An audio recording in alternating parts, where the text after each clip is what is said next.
Nirbhaya case में पुनर्विचार याचिका दाखिल की गई है। निर्भया के दोषी अक्षय सिंह ने पुनर्विचार याचिका दाखिल की है। दोषियों के वकील ने बड़ा दावा किया है। अक्षय वारदात के दिन दिल्ली में नहीं था, यह कहना है वकील का। अक्षय को झूठे केस में फंसाया गया है। बड़ी खबर इस वक्त की आपको बता रहे हैं।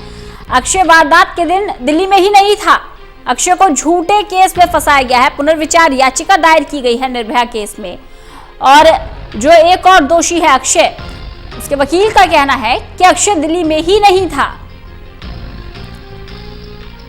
निर्भया के दोषी अक्षय सिंह ने पुनर्विचार याचिका दाखिल की है। दोषियों के वकील ने बड़ा दावा किया है। इस वक्त की बड़ी जानकारी आपको दे दें। अक्षय वारदात के दिन दिल्ली में ही नहीं था, यह कहना है अक्षय के वकील का। अक्षय को झूठे केस में फंसाया गया है।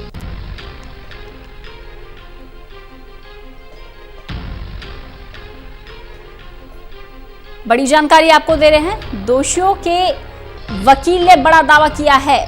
अक्षय वारदात के दिन दिल्ली में था ही नहीं। अक्षय को झूठे केस में फंसाया गया है, जबकि अक्षय दोषी करार दिया जा चुका है। लेकिन इस मामले में पुनर्विचार याचिका दायर की गई है।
का भी था, लेकिन अब अक्षय क्या वकील कह रहा है कि अक्षय को झूठे केस में फंसाया गया है। दिवांशु मल्होत्रा हमारे साथ हमारे सहयोगी जुड़ गए। दिवांशु, निर्भया का दोषी अक्षय, जिसके वकील की तरफ से पुनर्विचार याचिका दाखिल की गई है, याचिका में क्या कहा गया है? देखिए, बिल्कुल रंजना, आपको बताना चाहूंगा कि निर्भया के जो दोषी हैं उनमें एक अक्षय कुमार सिंह भी है और उसी ने आज रिव्यू पिटीशन दाखिल की है सुप्रीम कोर्ट में। और दावा यही किया जा रहा है उसके वकील की तरफ से कि 16 दिसंबर 2012 की रात वो दिल्ली में था ही नहीं। तो 15 दिसंबर को ही दिल्ली से बाहर अपने गांव चला गया था। तो इसी के बिना पर आज रिव्यू पिटीशन दाखिल की है। और ये भी दावा है वकील का कि तमाम जितने सबूत होते हैं वो भी उनके पास हैं, चाहे वो उसकी टिकट हो, चाहे वो कुछ और तमाम चीजें हो, वो उनके पास है। और उनको उम्मीद है कि इस रिव्यू पिटीशन के बाद जो सुप्रीम कोर्ट है उनकी सजा में कुछ चेंज करेगा।